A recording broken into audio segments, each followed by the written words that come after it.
Bonjour et bienvenue sur la chaîne Le Français Facilement. Je m'appelle Lolita et si j'ai eu envie d'ouvrir cette chaîne YouTube, c'est simplement pour aider toutes les personnes qui ont du mal avec le français. Les nouvelles méthodes d'apprentissage du français sont une catastrophe.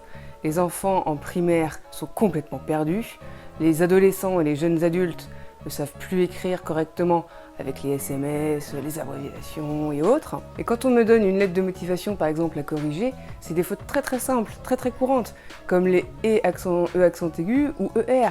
Ou encore, il y a des fautes simples comme les accords en genre et en nombre. Des fautes si simples, des fois c'est l'inattention, d'autres fois, bien souvent, ils percutent pas, ils savent pas pourquoi c'est faux. Donc si je peux en aider quelques-uns à gagner en crédibilité, par exemple pour pouvoir ouvrir la porte d'un entretien d'embauche, parce qu'il faut pas rêver, hein, la lettre de motivation, c'est la première barrière, quoi. Si vous savez pas écrire français, c'est pas la peine de venir.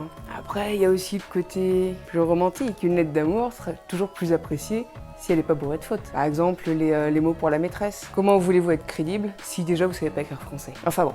Vous saisissez l'idée. Alors moi je suis pas prof, mais le français c'est ma langue maternelle, je l'adore. Elle est aussi belle et riche en nuances qu'elle est compliquée à écrire, donc je vais vous aider à écrire en bon français. Ne t'inquiète pas, ça va bien se passer. Ne t'inquiète pas. On va commencer simple. Les pronoms. Donc, les pronoms personnels. Le pronom personnel, c'est un mot qui est utilisé pour remplacer un nom ou un groupe nominal. Ça rend du coup le texte beaucoup plus digeste. Donc, première personne, on va commencer simple. Je renvoie à moi. C'est facile. Tu, pour le toi. Il, elle, on. Donc, il ou elle, pas compliqué.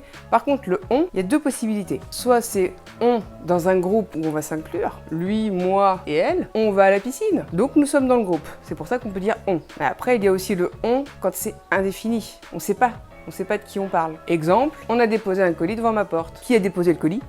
Aucune idée. On est donc le pronom indéfini. Après, on a aussi le pronom personnel nous pour le groupe, vous, le groupe mais sans nous, et il ou elle au pluriel. Parce que là, c'est simple.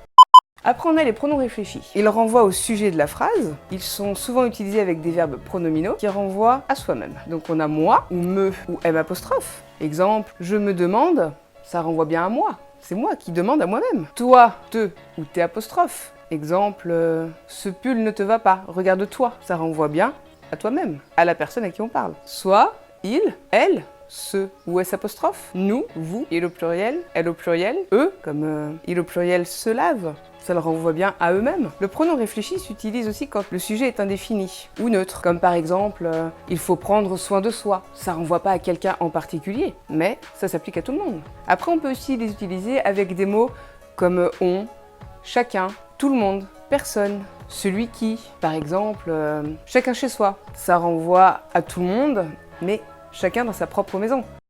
Ensuite, les pronoms relatifs. Remplacent un mot. Ils sont invariables et introduisent une proposition relative. Donc les pronoms relatifs, c'est quoi? Qui, que, quoi, dont, où. Qui est utilisé lorsqu'il est sujet. Exemple, Nicole, qui a mangé tous les gâteaux, est malade aujourd'hui. Que va être utilisé lui quand il sera un complément d'objet direct. Exemple, elle est malade avec tous les gâteaux que je lui ai préparés. Dont est utilisé comme complément du nom, du verbe ou de l'adjectif. Exemple, elle a été malade avec les gâteaux dont les ingrédients étaient périmés. Ou est utilisé quand le nom qu'il remplace est complément de lieu ou de temps. Par exemple, elle a cherché un restaurant où pouvoir manger. S'il y a un accent dessus le U, c'est forcément pour le temps ou le lieu.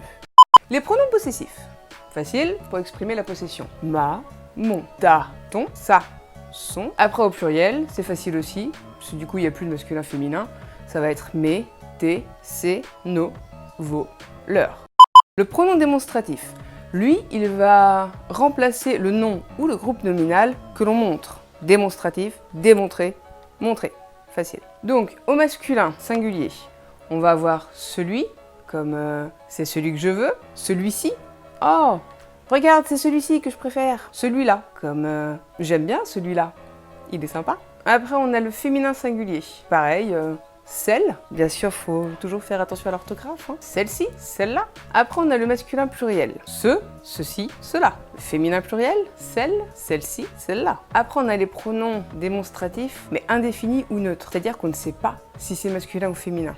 Donc du coup, eux, ils peuvent remplacer des noms, des verbes à l'infinitif, ou encore tout un groupe nominal. Ceci, cela. Par exemple, il n'a rien mangé au dîner, cela me préoccupe. Ça démontre, mais ça reste indéfini. Par exemple, ah, Jouer.